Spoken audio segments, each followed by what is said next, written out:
Hello, everybody, and welcome back to another episode of Mankind in Training. Sorry it's been so long since I've been away.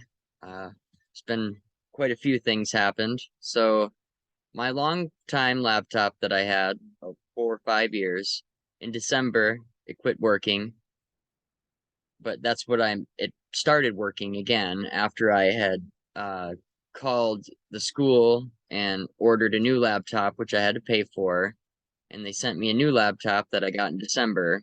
Around the same time I got that laptop, this old one started working again. This is what I'm doing the presentation on right now.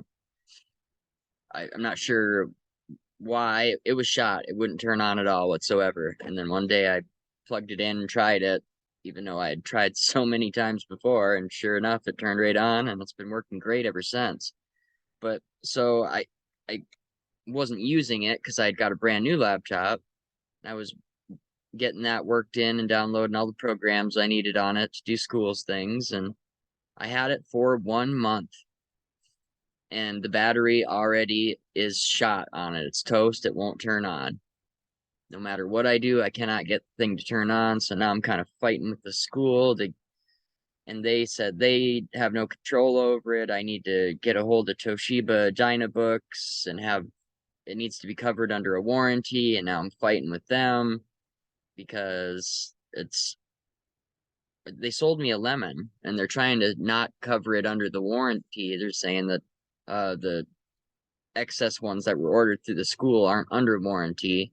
So the school makes me pay for this laptop. It's garbage. Completely garbage. It says it's $700-800 laptop, which is more than the one that I'm using right now. And the battery went kaput within a month. So much so that you can't even turn it on when it's plugged in. So the original file that this is a part 2, by the way, for the C++ text-based adventure game that was my project for software engineering class. Week 2 project was gathering requirements and doing design, and then you had to do a couple of graphs showing data flow and things like that. What was the other one? There was a entity relationship diagram you had to do for it. And then week 5 was actually coding up the project. So the last video I showed you guys kind of what I had turned in for week 2 and told you what I was going to do for week 5. And I started implementing that code. I got a little bit into it. I got most of the classes built, and that's when that laptop died. And I had like 3 days left in the class. So I got a 1 week extension on top of those 3 days. So I had 8 days to do like 5 weeks worth of work essentially. Because I could have started coding the week 5 project like right off the bat, and I probably should have, but I really dove into design and requirements gathering. And I turned in an A+ project for week 2. But yeah, now so last night I just turned in what I could build in 8 days, trying to work full time and implement anything that I could really that was some sort of a semblance of the game. So today we're going to do a walkthrough of what I turned in, what I've done in the last 8 days, and what I plan to keep doing. Because even though the project's over and the class is over, this is kind of fun. This is a fun project, and I'm going to keep working on it until I have it done. And I'm going to keep making videos of the process as we go through. It's incredibly complicated. It's way more complicated than I thought it was going to be. So we're going to share my screen. And this is what we have here. So I'm going to put me up in the corner. This is Microsoft Visual Studio.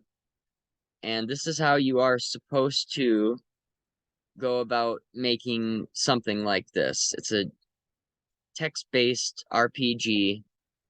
I'm just going to shut this off. It looks like it is not working. Whoa. Yeah, so we're going to... Shit, it just wasn't working at all. I was frozen. So anyway, back to it. This is what I have so far, what I turned in, and what we're going to keep working on. And I'm going to walk you through the process. And I want to start off by saying I am not an expert at C++. I'm a beginner for sure, still learning, and I'm probably doing a lot of these things in a naive way. It's if somebody goes about looking at what I've done here, they're gonna be like, man, that's terrible. So this isn't like a great example of like good software design. This is 8 days to get a lot of work done. So cheap and dirty is what I was going for. Try to get as much work as done. Try to get as much work done as possible, and then turn in what I could. And he understood that I was under quite the time crunch, and I had to I had to completely start over on a new laptop. I tried to name all the classes and things the same as I had before, and so yeah, somebody who is experienced looking at this isn't probably going to learn much, except for that maybe I need to learn some more things. And so I'm not the greatest person to be giving a tutorial on how to do a C++ program. But on the plus side, what I have here works, sort of, given a few bugs that I haven't quite worked out yet. But there's so much here that's not built yet. So what I have is incredibly simple. It's cheap and dirty. If you're going to watch this video to do some learning on how to do C++, how to make something like this, you are very welcome to use what I have here. But it's probably, you may find as you keep building off of this, that I'm missing some things. Like I I built this whole thing without using any pointers. So everything is effectively stored in memory and then copied and then made. So I should be using pointers, and I should be using getters and setters instead of having all of my classes like public.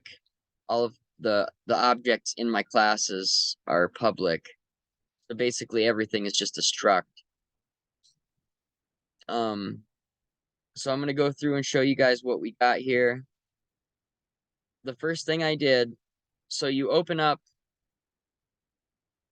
I'd have to exit out to do that. So you open up a Windows application in C++, and it will give you the ability to use the local Windows debugger.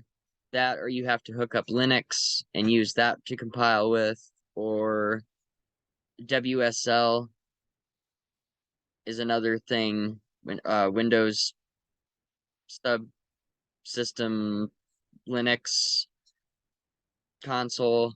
There's or you can do a CMake file, or there's a lot of different ways to build a C++ program. But I download I started this out as a Linux project, and then I moved it over to a Windows application, a blank Windows application that just says it does a C out where, let me go down my main.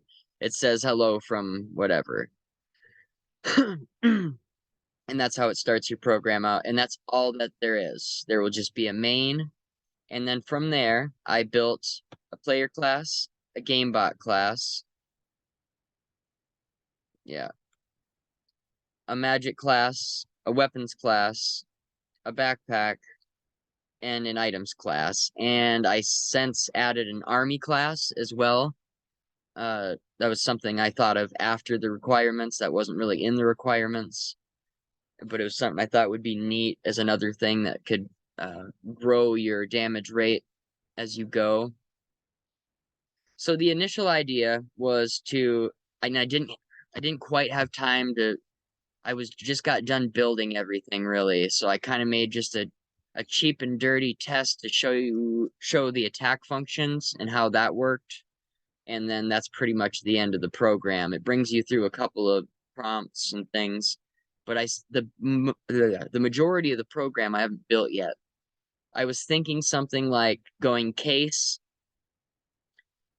switch in case W, case S, case A, case D, and then doing every time you press one of those, the case is that one of two things happens. Either a message pops up that says nothing happens, or a message pops up that says you encountered something or other.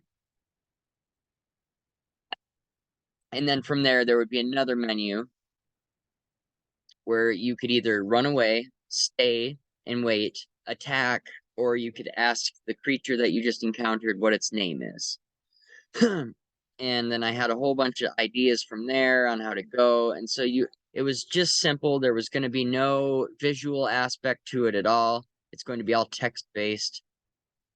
And every time you press W, S, A, or D, once you're in the game, actually, one of two things would happen. And then after that, you get a menu if there was an encounter where more things could happen. And then you can either fight it, and if you beat it, everything that was in that monster's backpack would go into your backpack. I was thinking just automatically. And then I was going to have a cap of 100 items in your backpack. And then I decided maybe it would just be easier to just have an open vector to put things into. I was thinking an array at first, but then I kept reading and realized that really wasn't a good way to go about doing that. At first, I had everything built into a main. I had no header files at all whatsoever, but every class that you make that's like a legitimate class, you should go to project here, and you should go to add new item, or add class, or add module if that's what you're trying to do. There's Windows Visual Studio is excellent. This is a really good IDE. I do like it a lot. And I've gotten away from writing so many scripts and calling those because this is just easier way to do it. It makes a CPP file and an H file for each class that you make, and it's all linked together. It works great. So that's the way to go about doing that instead of just like opening files willy-nilly, and which you can do too. You can also do that, but it just makes it so much easier to just go up here to project and go add class. So these are all the classes that I made. I'm going to go through them, and then we're going to go through what we have here in the main file. And the main is called the name of the game, Terrible Quest RPG. So the first thing we built was the player class, Pragma Once. It's going to be on the top of these header files. I included IOStream and I included GameBot because there's some things down at the bottom. I made an attack function which I found out was kind of useless. I needed to put it into the main file because it didn't want to operate my function from here. So anywho, what we did here is I was thinking I got a player. All right, so what are all the different attributes that the player is going to have? And that's what you need to think about right here.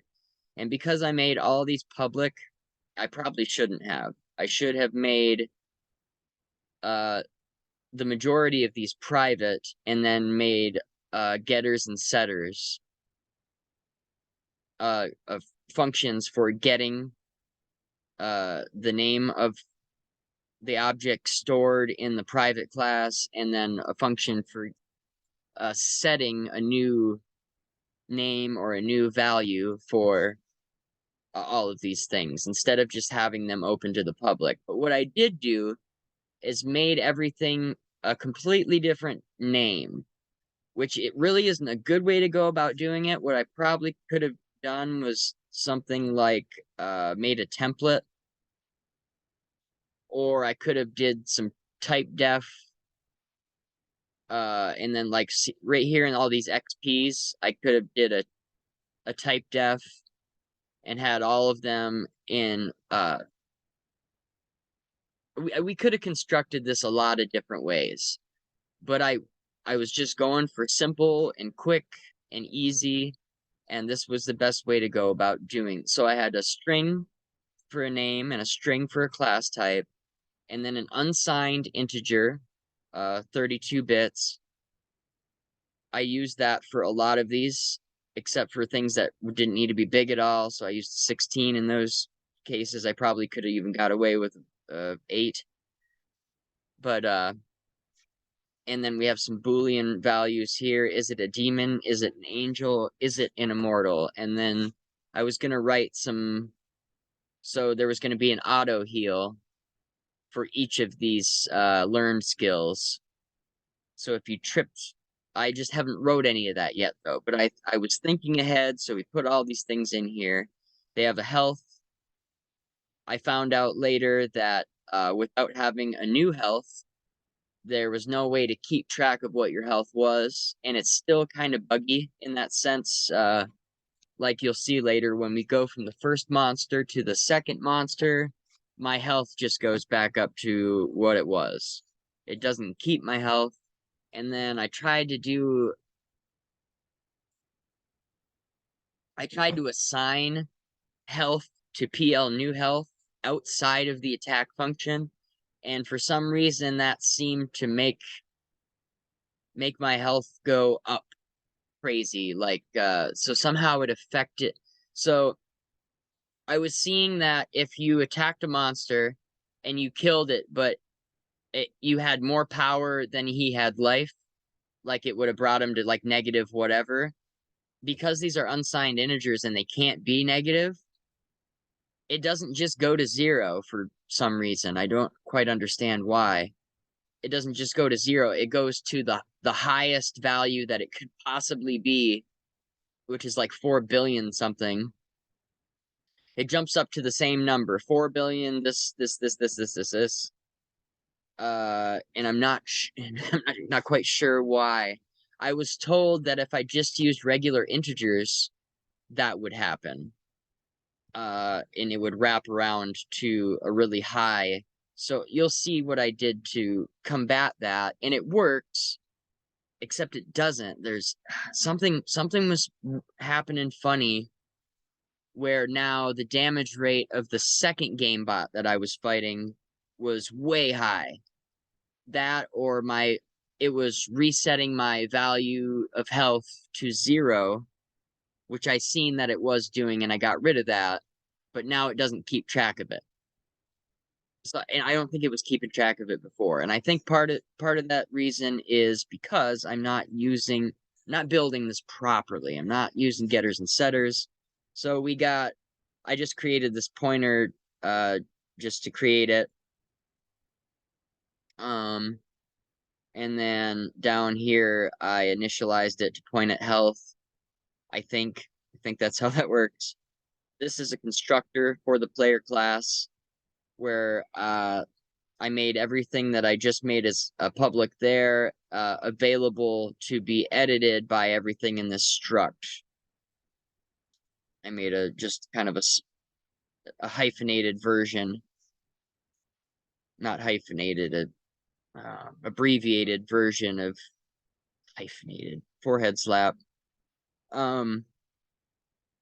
So we made different values in all these in the struct. And then you'll see when I create the struct, I can literally just we can just fill in these values and it will make a proper constructor of what I just was trying to create. And then I made some built-in, this is the HUD, but I made one for every single class. So I could make sure that it was housing the value that it was supposed to be housing, and it was working how it was supposed to be working. So I made a built-in HUD or test, if you will, for everything that I built. And then we have a level up function here that if the XP equals itself plus 100, if it's 100 greater than it is, level them up. Player attack. We made a constructor that needs these values. It needs an attack, it needs a health, it needs a damage rate, it needs BXP and WXP, which I actually got rid of because there was something funny going on there. And until I figure out what's going on with that, I had to get rid of them out of here. GameBot health, which is health, but you need 2 of them for some reason. It doesn't like rewriting over one. And then decision, the decision whether you'd like to attack or do whatever. And I set it to 0 as default, but and then health equals gamebot health declaration. Attack equals the damage rate, which is you pull from the player. See in your decision what you want to do. New line and end line, new line. If the decision is 1, which is attack, the health will equal health minus attack. And that does work. Kind of. It's a little naive and it's a little simple, but it is buggy though for some reason. Here we go to game. Oh man, I'm running out of time. Sorry guys, I have class at 2, so I gotta really wrap this up. I'm gonna take you guys through. I'm gonna make another video later of me actually adding more to this and coding, and then like thinking about what's going on here, and then I'll show you like what the issue is, what the couple of issues that I've seen with this code that I've created, other than like obvious ones that I'm not quite building it how I should be. It still works though. Everything works pretty much how I want it to and how you would think it would from the logic. This is a GameBot constructor. It's exactly like the player one, except everything has GB in front of it. In which I could have done a type of all these and then just construed that type from GameBot to class, and then I could have reused there. I wouldn't have so many different values committed to memory. This is usually a big no-no, everything that I'm doing. I have all these variables and then I double them. And then I have all these variables again. But it's just for this constructor type, and so that I can go out into the main and make a quick sample of a constructor of what I'm trying to build there. And this is how you go about doing it in this naive way that takes up quite a bit of memory. There's ways to optimize. It'll run faster if I do it better. But I was again, I'm learning. This is a class project that's going to turn into a personal project. Well, that has turned into a personal project as of today because I just turned this in last night. Okay, so the GameBot's relatively the same, got a built-in HUD. Magic, there needs to be more added to this. This is a little too simple. I made another constructor for the magic. And then we have a display. Weapons, there needs to be more added to this too, like how to level up your weapon. And how, oh, I added crafting right in here, I think. Yep, I did. Okay, so I created a weapon, the name, level, quantity, the material it's made out of, and then a second material name, and then material quantity. Why do I have 2 of them? Oh, okay. I remember. Okay, so when I go over to items, that'll make sense. Or maybe when I go down here, it'll make sense. Yep. Yeah, I think that's it.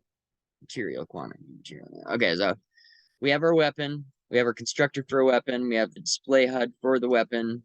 I'll probably either erase this or make it accessible through a menu rather than just have it print out when you run the program. And then here's the crafting class. It's going to take in a name, a material. Why do I have that in there twice?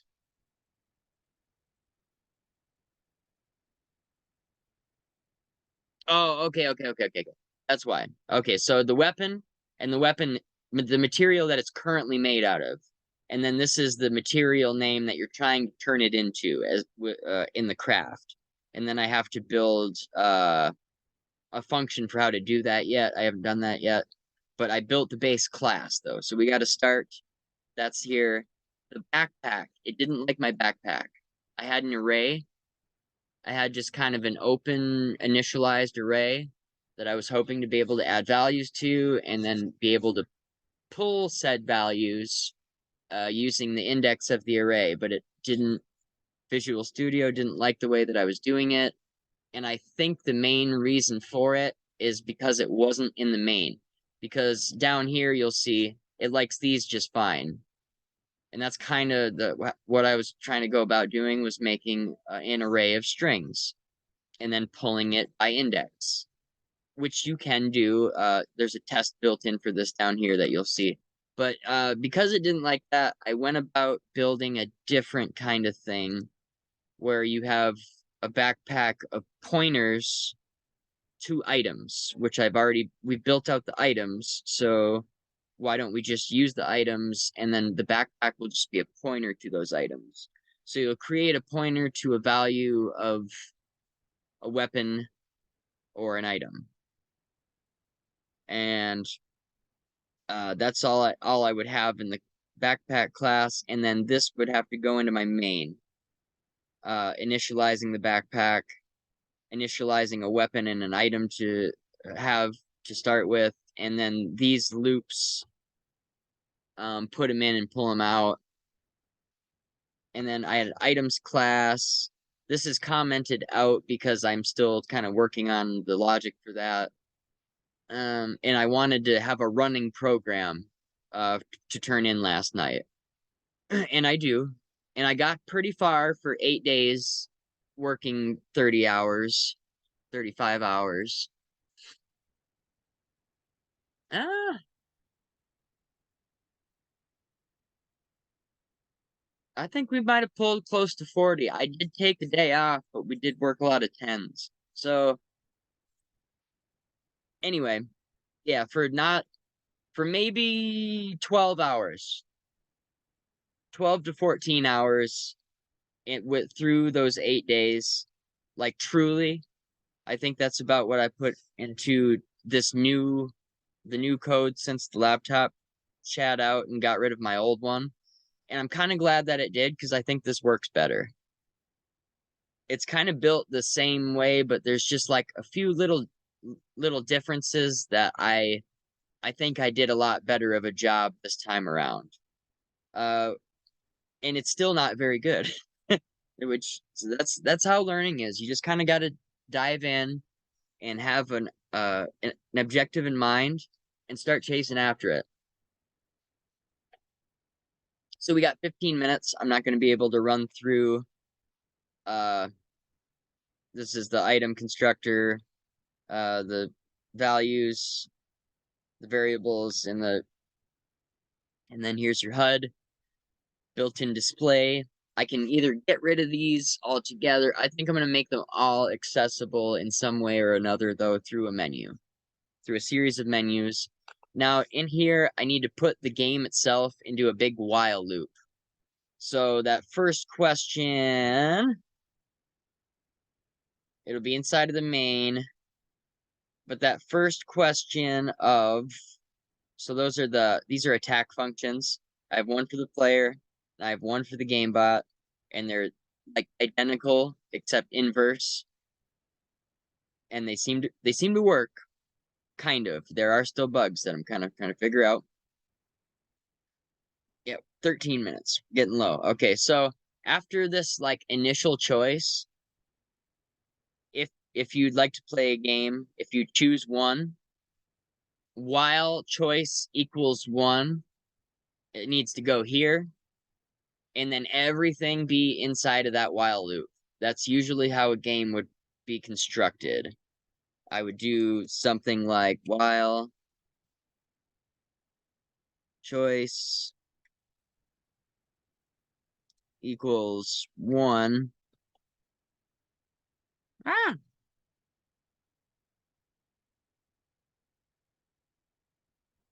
and then everything that I have down here would go inside of this while loop here. But I'm not going to do that right now because I don't have time for one. I wanted to show you what I do have though, because the code runs, and I'm going to show you, we're going to walk through it real because I have just about enough time to do that. Not necessarily to explain everything that I built here. But here's the constructors for player, game bot, item, weapon, magic, weapon crafting. I made constructors for other things that I built. I didn't even go over and get into that yet. I built an army, soldiers, and like attack animals, all of which can be added to the player, which would increase his damage rate. Like if you have a bunch of soldiers and a bunch of animals, each time you attack, everything that you have with you attacks all in that one turn. If you get enough things, you're bound to one hit some stuff that's lower ranked. And then I did some see outs to call by index some things out of those lists that you've seen up top here. Out of these lists, just to test to see if that worked. A lot of what I have here is just tests to write up and see that everything that I've built so far works. And then here's a series of attacks that you're about to see here in a minute. All right. So let's run this, and I'll show you what we got so far. And then I'll have to stop for now. And then I'll make another video later tonight of me building more. Me adding to this army.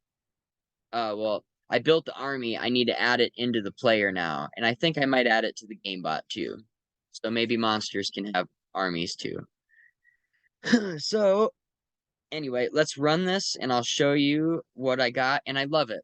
I really love this because it really reminds me of the old school, nothing but text console games.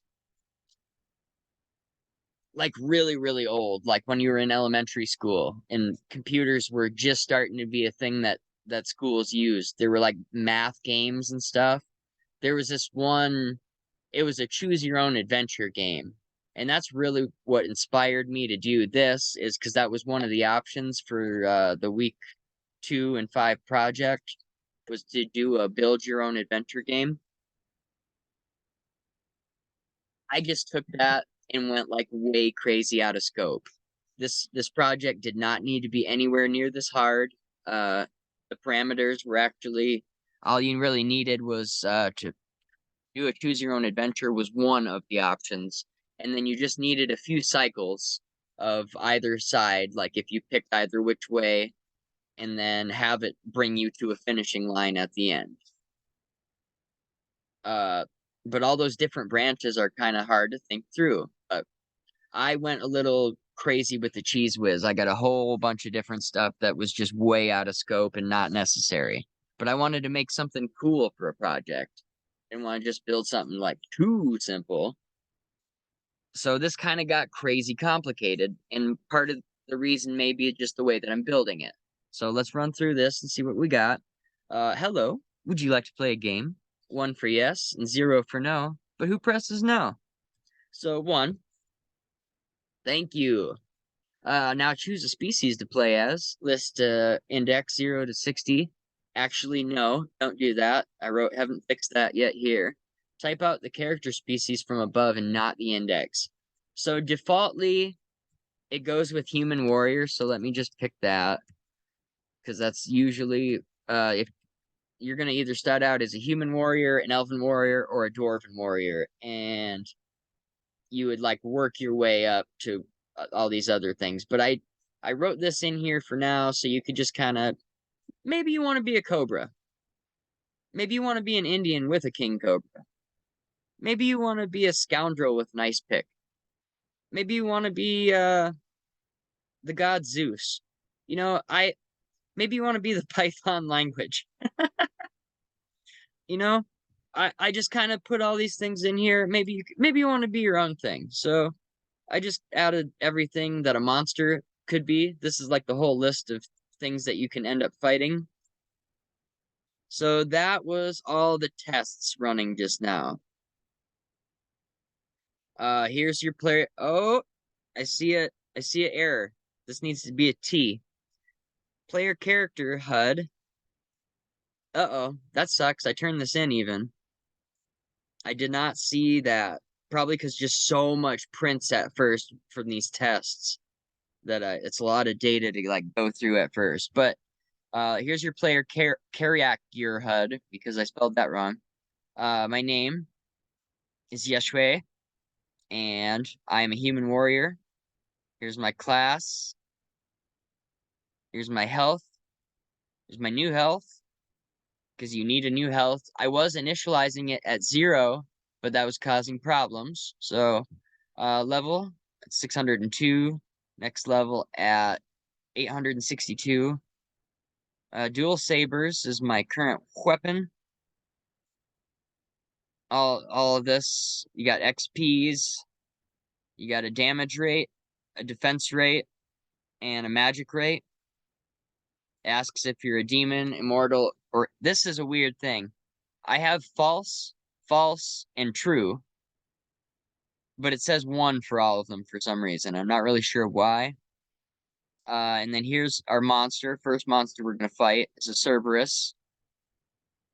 And then we're gonna fight a gold dragon. And they have like all the things that you have. They have every measure that you have, every metric. Here's the item class HUD, weapons class HUD, and it stores all the things that I want it to. It stores all the values like I want it to. It's a good deal. So everything seems to be mostly working how I want. Here's the army HUD.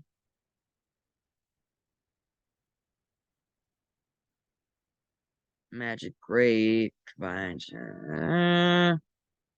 I haven't built these into the class yet, though, so you won't see any like increase from soldiers or animals. I wanted to have a simple attack scheme at first, and then I'll start building things on it once I know that that works. So these are the tests of it pulling random things by index from those lists. That's what we're seeing here. And then, so we've run into a creature with 415 health, and I have 190 attack. So we've run into this Cerberus here. So I want to attack that Cerberus. Bam! And I did. He now has a health of 225. So now the Cerberus attacks me. He's brought my health down to 19,740. I'm going to attack that Cerberus again. Okay, I've killed him. His health jumped up to 4 billion, like I was talking about before. What I did was I wrote an if loop that says if GameBot health is greater than like 50,000, because nothing should ever get that high for a player's health or a GameBot's health. I'm gonna put a cap at like 20,000, I think, or 30 maybe. But anything above 50,000 means that the new monster's health is 0. Means that something went wrong, it went negative, and it wrapped around to a gigantic positive. So that's what happened. We attacked the monster and it killed him. Weird thing is it shouldn't have. My attack is at 190 and he had 225 health left. He should have still had a little bit of health, but that didn't happen. He died. So now we're keep going. Keep going. 0 to stay. 2 for menu, but press 1 please for now because I haven't built the other menu options yet. So I'm pressing 1. We've come across another monster. He has 199 health. We have a 190 attack, and I'm gonna attack him. He now has 9 health, that makes sense. So the first one makes sense, just like the last one. We take 190 out of 415, and you got 225. So the first attack is working. Works fine, just fine. Okay, now this is the weird part. Boom. So, oh no, yeah, we got rid of that. We got rid of that. My health started back over at the top again at 20,000, even though it should have been down to, because I don't have any auto heal things yet. It should have been down to 19,740, and we're not here. We had 100 taken out of the deal. So now I'm going to attack that dragon, and I killed the dragon. Which doesn't make, oh no, that does make sense. Yep. Okay, so couple of bugs. Like before, what was happening is when the dragon attacked me, it was killing me. but it couldn't have. Like my health was way too high, so something funny was happening. Okay, I got 2 minutes. Thank you everybody for watching. I'm going to make, like I said, I'm going to make another video about this later. So thank you everybody for watching. I greatly appreciate it. Um, oh, was that going the whole time? Did I just minimize it? That's weird. Thank you anyway. I will see you guys later tonight if you keep watching. And I will see you later.